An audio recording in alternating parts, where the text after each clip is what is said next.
What the hell do you do when you're worth $12 billion, but you can't stop your own goddamn kid from screaming? That's the question pounding in Julian Croft's head, a jackhammer of shame and rage. He's sitting in seat 1A on a non-stop flight to Geneva, the plush leather sticking to his skin, his face a mask of crimson fury and utter humiliation. His 8-month-old son, Leo, is in the middle of a 3-hour, full-throated, ear-splitting meltdown, and every single soul on this plane looks like they're about to form a lynch mob with Julian as the guest of honor. Have you ever been in that spot? Trapped, helpless, with hundreds of eyes burning into you, judging you? Let me know in the comments below, and while you're at it, smash that like button and subscribe, because you are not going to believe the insanity that happens next. Julian had tried everything. Fucking everything. He'd walked the aisles until his legs ached, bouncing Leo with a rhythm that felt more like a panic attack than a soothing motion. He'd offered bottles of designer German formula, which Leo rejected like poison, spraying the milky liquid across Julian's $7,000 Brioni suit.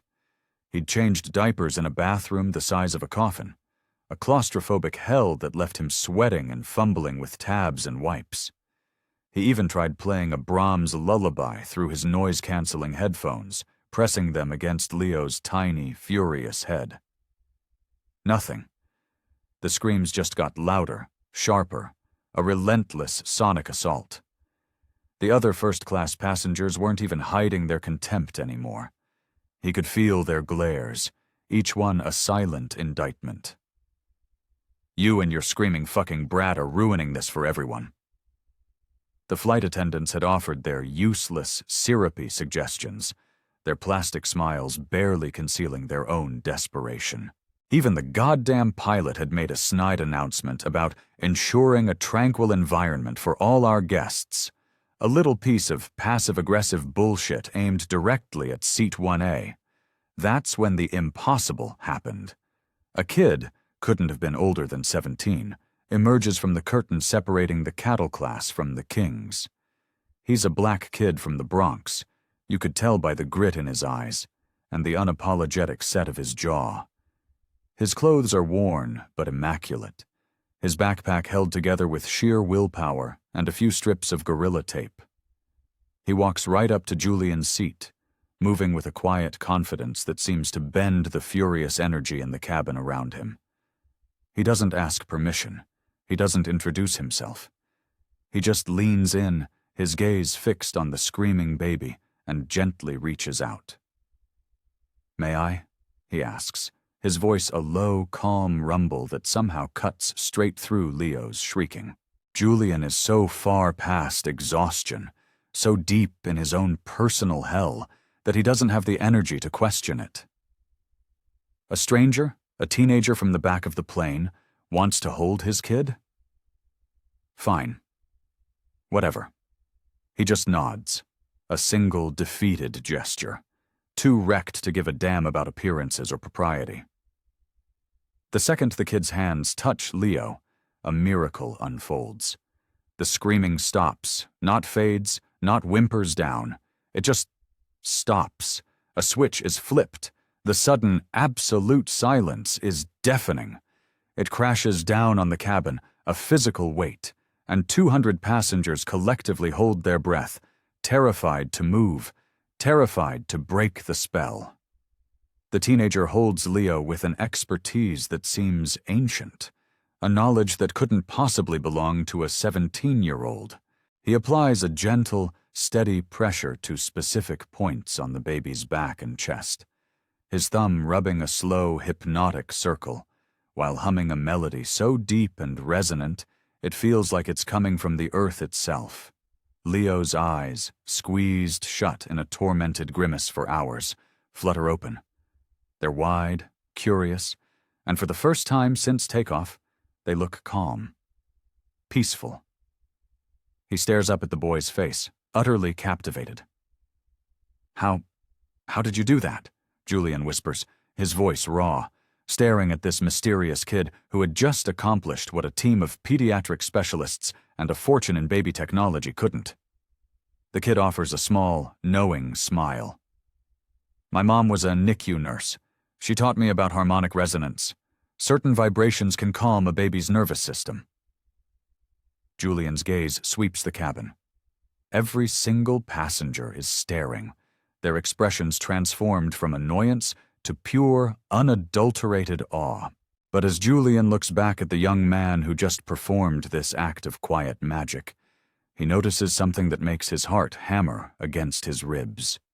Peeking out from the kid's patched-up backpack is the neck of a violin case, old and scarred, covered in stickers from youth orchestras and citywide competitions. An intelligence burns in the boy's eyes, a profound depth that goes far beyond his years. "Who are you?" Julian asks, his voice thick with a wonder he hasn't felt in years. The teenager looks Julian dead in the eye, his gaze unwavering, mature. "My name is Marcus Thorne. I'm 17. I'm from the Bronx, and I'm on my way to Geneva to audition for the World Youth Philharmonic." Julian feels the ground shift beneath him. The person who just saved his sanity, who soothed his child when he was at his absolute lowest, wasn't some high-priced professional or a fellow member of the global elite. He was a brilliant, gifted teenager from a world away, a kid from one of the toughest boroughs in America. As Marcus continues to hold Leo, who is now gurgling, actually cooing with contentment, Julian has no idea that this chance encounter is about to unravel a story of staggering talent, profound sacrifice, and a fierce determination that will redefine everything he thought he knew about success, and in doing so, change both of their lives forever. Julian Croft, at 45, was the architect of a biotech empire. His company, Ethelred Innovations, was valued at over $12 billion, pioneering gene-editing therapies that were changing the face of modern medicine. He was on his way to Geneva for a keynote address at a global genetics summit, a speech that would solidify a multi-billion-dollar European partnership. Ordinarily, Julian flew alone, his time in the air a hyper-productive bubble of encrypted calls and strategic planning. But this trip was an anomaly. His wife, Eleanor, was back in New York, dealing with a sudden and serious family illness. "I can postpone the summit, Elle," Julian had insisted, watching her pack a frantic bag. "Absolutely not," she'd said, her voice firm, unwavering. "This deal is the culmination of a decade of your work. Take Leo with you. It'll be an adventure. How hard can it be for 5 days?" Famous last words. He'd tried to hire a top-tier travel nanny, the best the city had to offer. But a sudden case of appendicitis had taken her out of commission 12 hours before the flight. With no time to vet a replacement, Julian found himself boarding the Swiss Air flight with an 8-month-old, a diaper bag overflowing with gear he didn't understand, and a schedule packed with meetings that would determine the future of his company. For the first 2 hours, it was a dream. Leo slept in the first-class bassinet, a perfect tiny angel. While Julian finalized the key points of his speech, he'd actually allowed himself to think Eleanor was right. How hard can it be? Then Leo woke up, and all hell broke loose. The screaming began as a confused cry and quickly escalated into a full-blown, rage-filled shriek. Julian's carefully constructed confidence shattered. He tried the bottle Eleanor had packed. Leo thrashed his head back and forth, knocking it from Julian's hand, his cries intensifying. He tried the diaper change in the cramped lavatory, a nightmarish ballet of flailing limbs and his own clumsy, sweaty hands. Leo just screamed louder. He paced the aisle, bouncing and shushing, feeling the burn of judgment from every direction. The flight attendants offered their useless platitudes. "Sometimes they just need a good cry," one offered with a pained smile. "Have you tried the white noise function on the entertainment system?" another suggested, as if the sound of a digital waterfall could quell this tiny demon. Nothing worked. Leo screamed with a primal force, a sound of pure, untempered misery.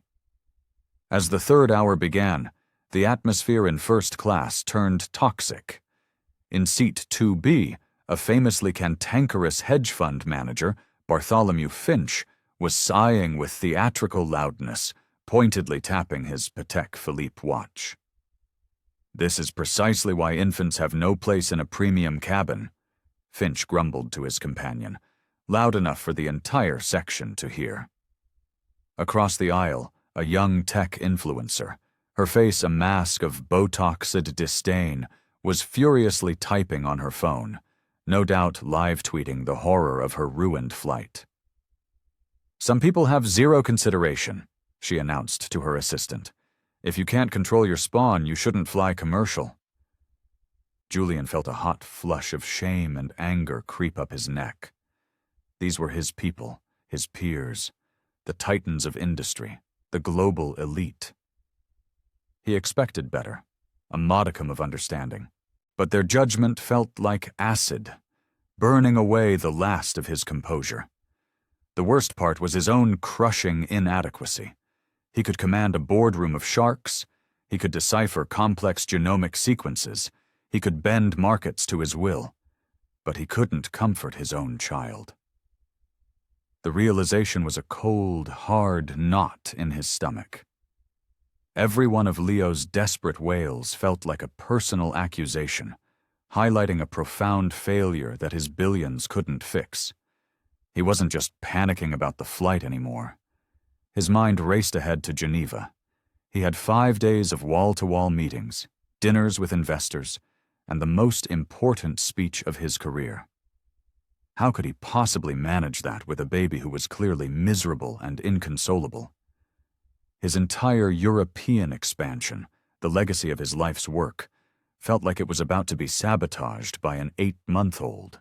Meanwhile, 12 rows back, in the dim light of the economy cabin, Marcus Thorne had been listening to Leo's cries with a growing sense of clinical empathy.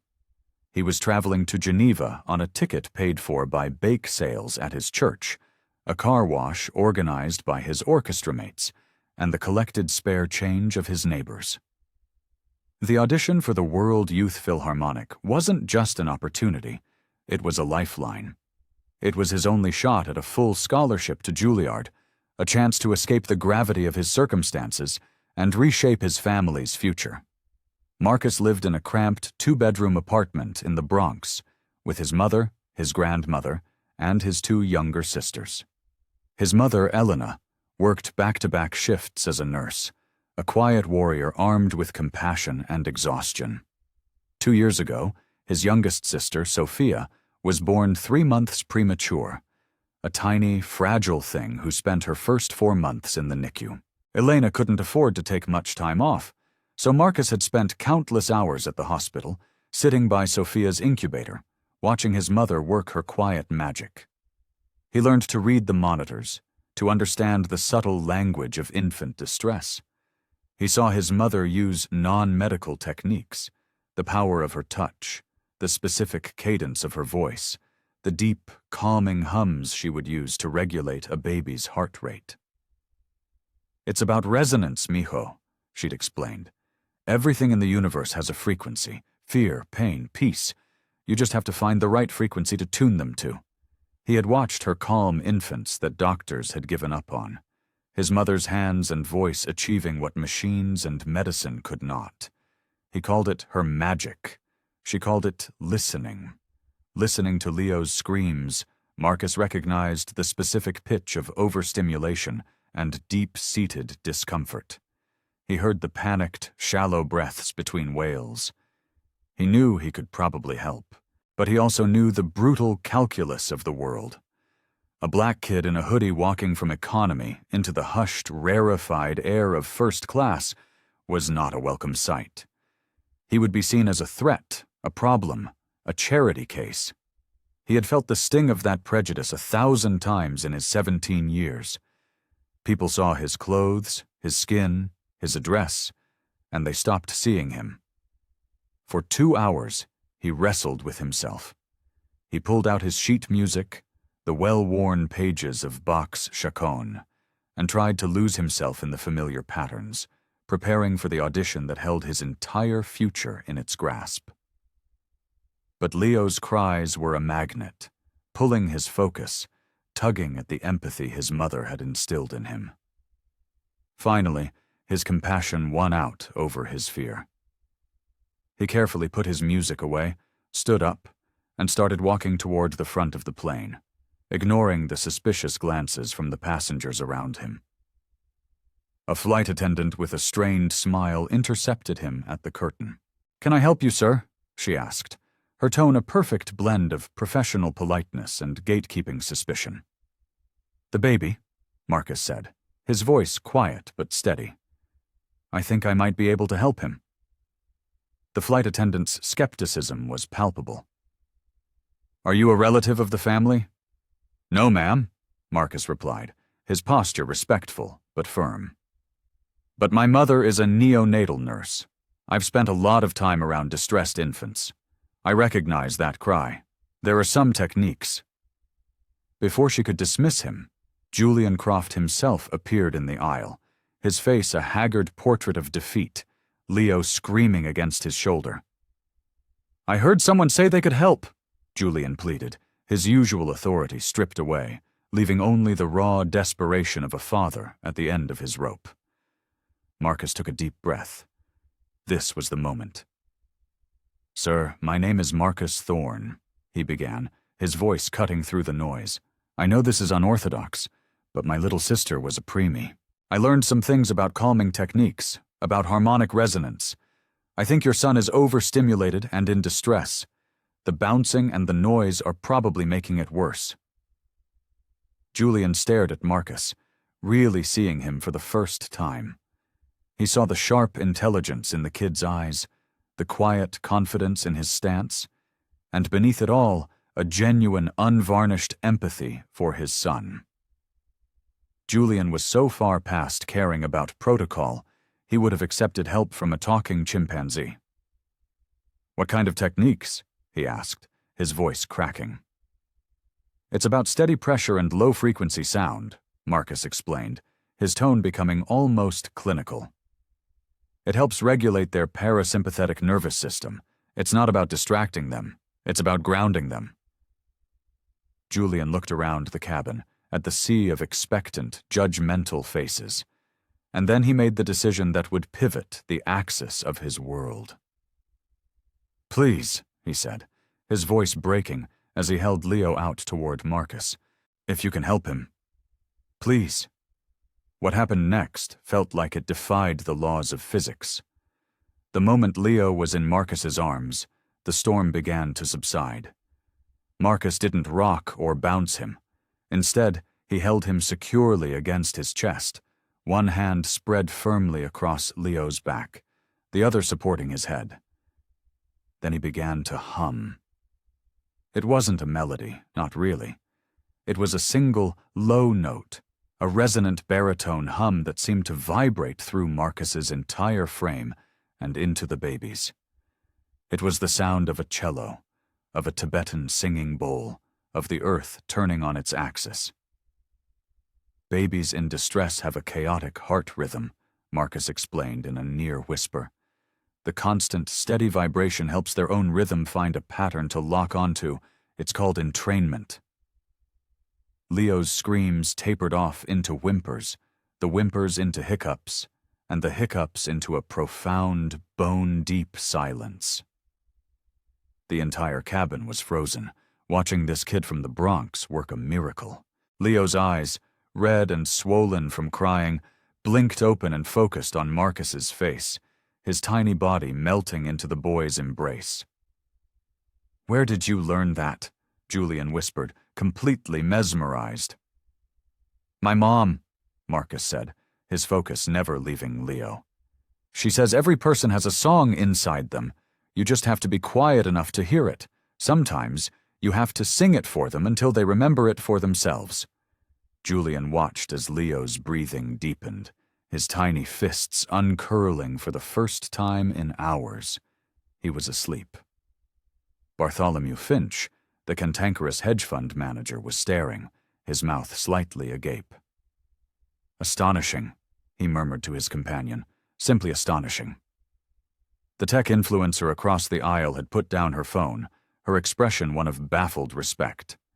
The flight attendants stood by, their faces a mixture of relief and utter disbelief. "How long will this last?" Julian asked, terrified the spell would break. "He should sleep for a while now," Marcus said confidently. "His system was just overloaded. He needed a reboot." As Marcus gently transferred the sleeping baby back into Julian's arms, showing him how to maintain the same steady, secure hold, Julian studied this young man as if he were a newly discovered element. "Marcus, you said you're going to Geneva for an audition?" he asked, his voice low. "Yes, sir. The World Youth Philharmonic. It's a global program for young classical musicians. The winners get a full ride to Juilliard." Julian was floored. This kid wasn't just a baby whisperer. He was a world-class talent. "That's one of the most competitive programs on the planet. You must be an incredible musician." Marcus gave a modest shrug. "I love to solve problems, whether it's a difficult passage in a Bach partita or a crying baby on a plane. To me, they're just different kinds of puzzles."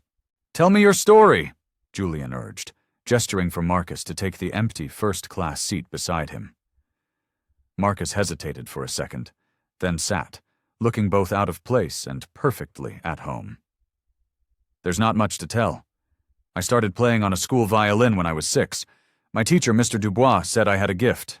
He gave me private lessons for free for years." Marcus's eyes lit up as he spoke. "My school's music program got cut, so I practiced in the stairwell of my building. I learned everything I could from YouTube videos and old records from the library." "How did you get the money to fly here?" Julian asked, though he was beginning to guess the answer. Marcus's expression grew serious. "My whole neighborhood chipped in. My pastor passed the plate at church. The guys at the barbershop put out a jar. My mom's co-workers donated their overtime pay. They all believe in me." Julian felt a profound sense of awe. Marcus wasn't just carrying his own dreams on this flight. He was carrying the collective hope of an entire community, people who had given from the little they had to launch him toward his future. Have you ever bet everything on one single moment? That one chance that could change your life forever? I want to hear about it. Drop your story in the comments. And don't forget, if you're finding this story as incredible as I am, hit subscribe so you don't miss the conclusion. "What happens if you get in?" Julian asked. "A full scholarship, living stipend."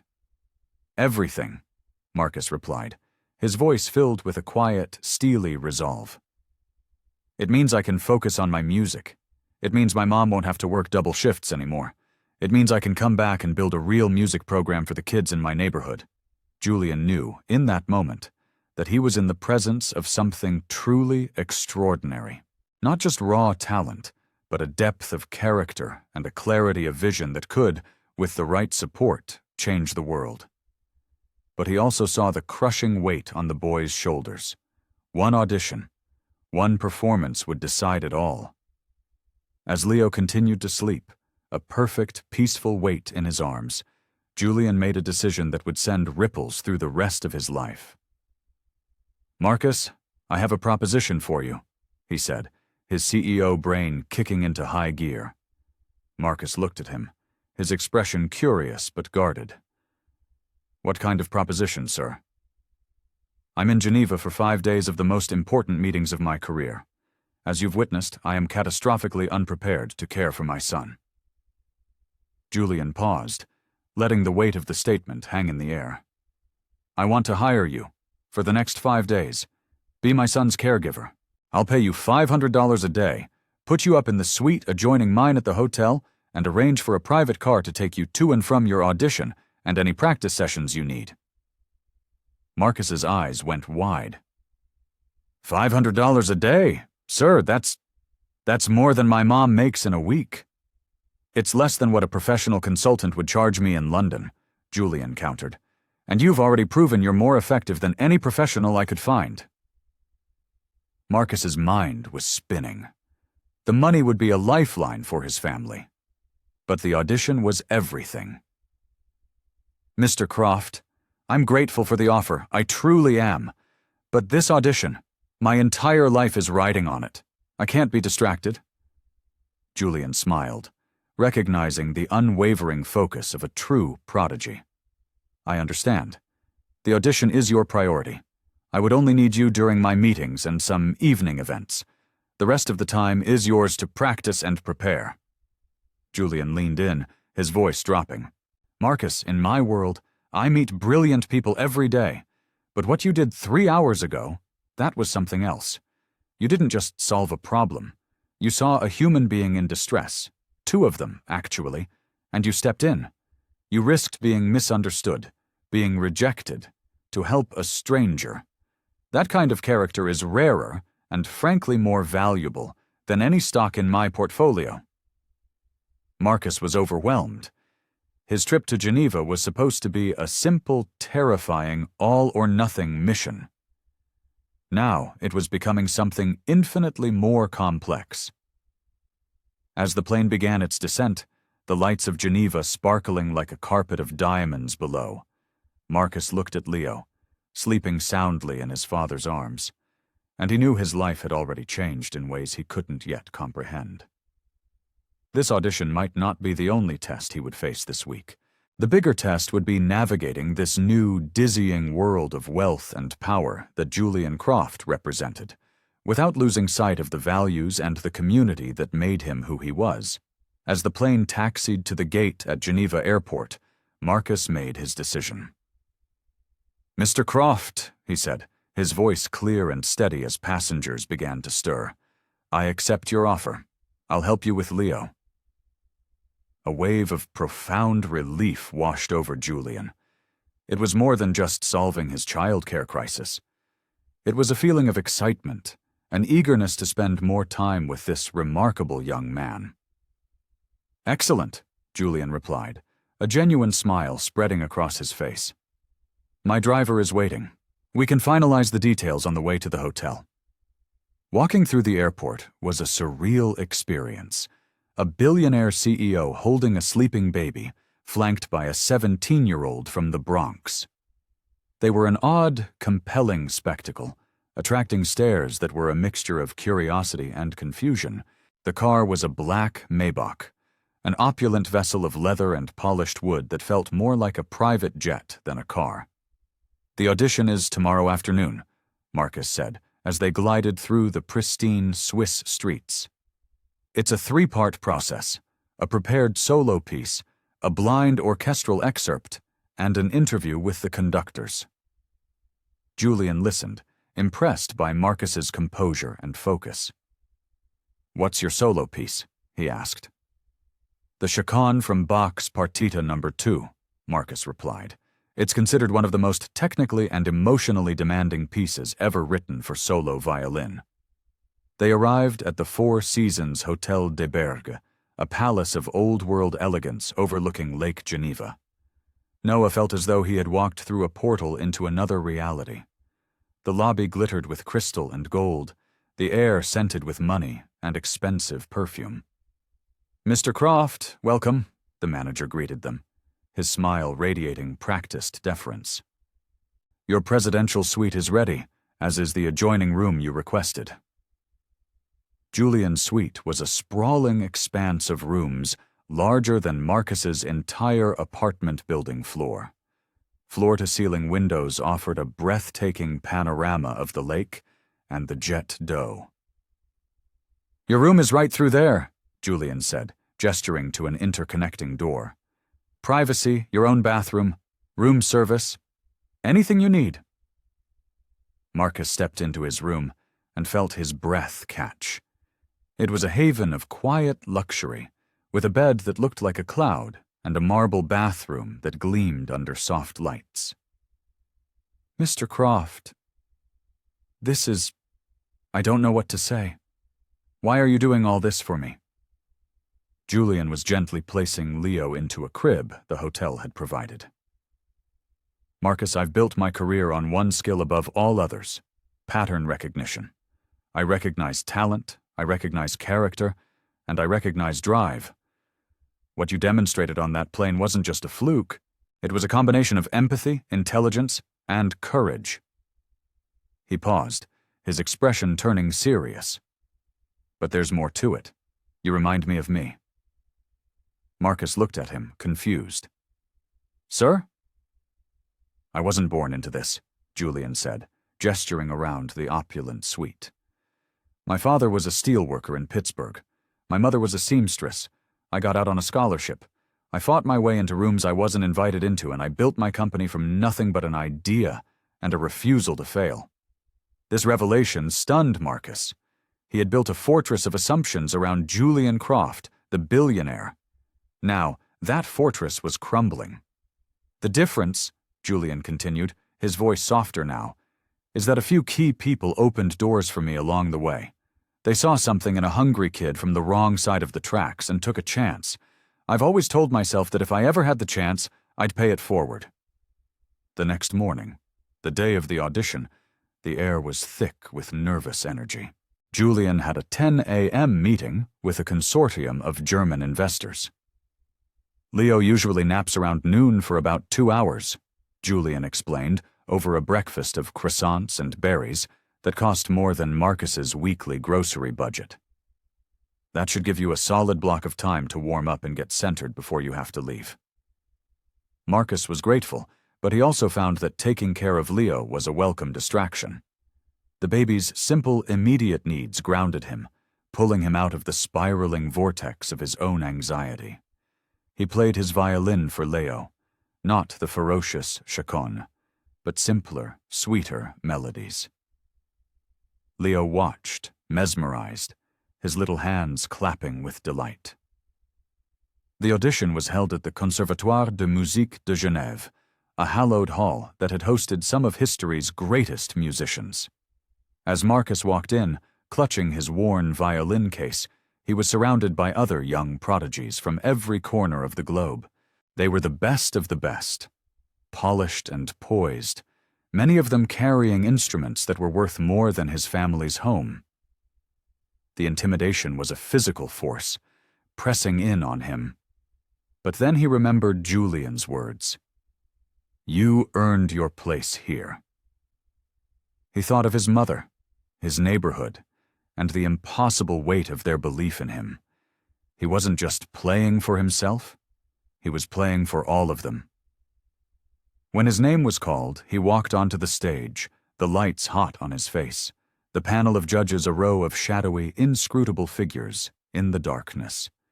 He took a breath, raised his violin, and began to play. The first notes of the chaconne filled the hall, a sound of such raw, aching beauty that one of the judges physically flinched. Marcus wasn't just playing the notes, he was telling a story of struggle, of sorrow, of a desperate, defiant hope. He poured the grit of the Bronx, the exhaustion in his mother's eyes, the fierce love of his community, and the quiet miracle in the sky with a crying baby into the music. He played with a maturity and emotional depth that was staggering. He was no longer a 17-year-old kid at an audition. He was a conduit for something ancient and profound. When the final note faded into the vast silence of the auditorium, he stood, breathing heavily, his entire body trembling with the aftershocks of the performance. For a long moment, there was only silence. Then, the head judge, a legendary and notoriously stern German conductor, slowly stood up and began to applaud. Marcus returned to the hotel in a daze, unsure of what had just happened. He found Julian on a conference call, pacing the living room of the suite. Julian ended the call abruptly the moment he saw him. "How did it go?" he asked, his eyes searching Marcus's face.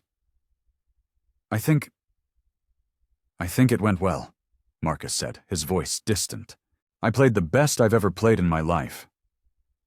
He didn't know it yet, but Julian had made a call of his own that afternoon. He had called an old friend from his university days, who now sat on the board of the Philharmonic. He hadn't asked for a favor. He had simply said, There is a young violinist auditioning today named Marcus Thorne.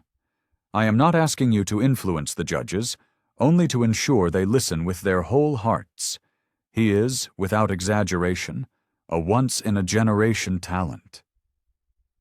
That evening, as Marcus fed Leo his dinner, his phone rang. It was an unknown Swiss number. His heart hammered against his ribs as he answered. It was the German conductor. "Mr. Thorne," the man's voice boomed through the phone. "The committee has made a unanimous decision. We would be honored if you would accept the first chair violin position in the World Youth Philharmonic, and Juilliard has followed our recommendation. They are offering you a full 4-year scholarship." Marcus dropped the spoon.